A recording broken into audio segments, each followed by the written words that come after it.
Are you already looking for homeschool curriculum for the next school year? Maybe this is your first homeschool year or you've been around the block a few times, but maybe you're just looking for some more fifth grade options. Here's what we will be using for my fifth grader next year. If you're new here, I'm Rian, a Christ-following wife and a homeschool mom to 3 boys. Here we talk all things homeschool, and we will learn together how to use our roles as wife, mom, teacher, and homemaker in order to glorify God. So I honestly can't believe I have a fifth grader. This is really weird to me. For some reason, fifth grade, and I don't know if it's just my public school experience, but fifth grade was a big transition year for me. That is when we were officially middle schoolers in my school. And so that was a big leap. And I don't feel like I'm old enough to have a middle schooler, guys. But I do. And so this next year, there are going to be some things that change just because he's kind of phasing out of that elementary age and into that mid-level stuff. And then there's just also some things that I just felt like we needed to change up. So let's see what we're doing. So I will not have these books with me today to show you. I'm still ordering, still waiting on some to come in.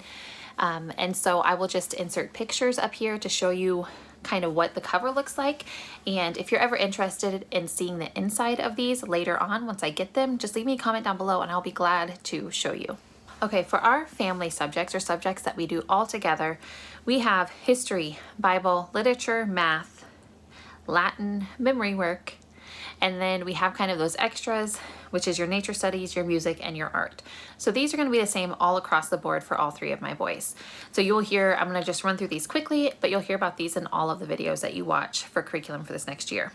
For history, Bible, and literature combined, we are doing Sonlight Course C. So this is typically for, I believe, 8 to 10-year-olds, which my oldest son will be 10 this upcoming year, and my second son will be 8, so it will be perfect for them. For science, we have this narrowed down to 2. We haven't yet picked one. We know we're doing Apologia. We've done Apologia for years and we love it. We are either going to do their new earth science or we might go ahead and do land animals. I know a lot of people start with this one, just the way things worked out with our co-op and everything. We just never really did this one and I think my kids would really, really like it.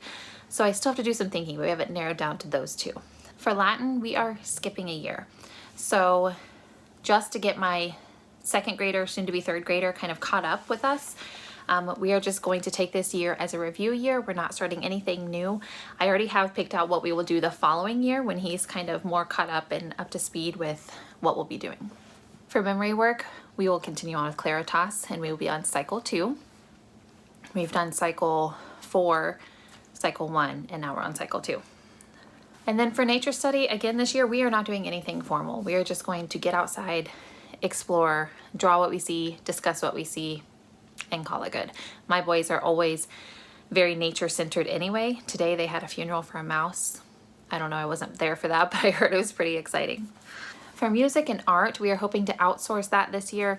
So whether that be at a co-op or if we, I know there's just several classes around here available to us. So that's something that I'm just gonna outsource this year and not worry about. Now for my fifth grader subjects that are just his alone, we have writing and grammar. Typically, every year we have done writing with these and first language lessons for his writing and for his grammar. This year we're combining those and switching it up because I've mentioned in other videos, I don't think he's quite ready for writing with skill yet by the Well-Trained Mind, and first language lessons is over after 4th grade and he would have to go on to their next program, which he could be ready for, but we would have to take it very, very slow. So instead, we're just taking a break from that program altogether. And we are going to try excellence in writing level 4. So he could be ready for level 5. I haven't quite made the jump on level 4, but I just have a feeling he will do better in level 4. Not that he's necessarily a struggling writer, but he's not super confident. So I think maybe doing that level 4 will boost his confidence a lot. For spelling, we are sticking with spelling workout and he'll be moving on to level E. We've used this program for several years and we love it. It is very workbook based, but for spelling, that works for us. Again, we're not doing a handwriting curriculum. We didn't do it last year. We're not doing this year. We are just going to have copy work almost every day, whether it be their memory verses or their spelling words or stuff that they're actually doing for their writing programs. They write a lot. And so I just encourage good handwriting and correct things as I see them. And he does do part of his work in cursive and part of it in print. And then something new this year is we're dropping vocabulary. So we've always, not always, for the last several years, we have done Worldly Wise for our vocab. We love it. I would recommend it to anyone. We will probably go back to it at some point. But for right now, we're finding that in Sonlight, we are finding plenty of vocabulary words with our reading that we do for Sonlight. And I think that's going to be enough for us for now. So I think we're just going to look up those words that Sonlight lists in their books and just kind of quiz each other on them and learn those. And finally for math, if you know me, you know what I'm going to say. He's moving on in Saxon. He's going to be doing Saxon 6-5 this next year. So I know this is very short and sweet and to the point, but I just kind of wanted to give you that rundown of what we'll be using. And later on, if you would like to see more details, a look inside any of these programs, please let me know. And over the summer, spring, summer, I can do that for you.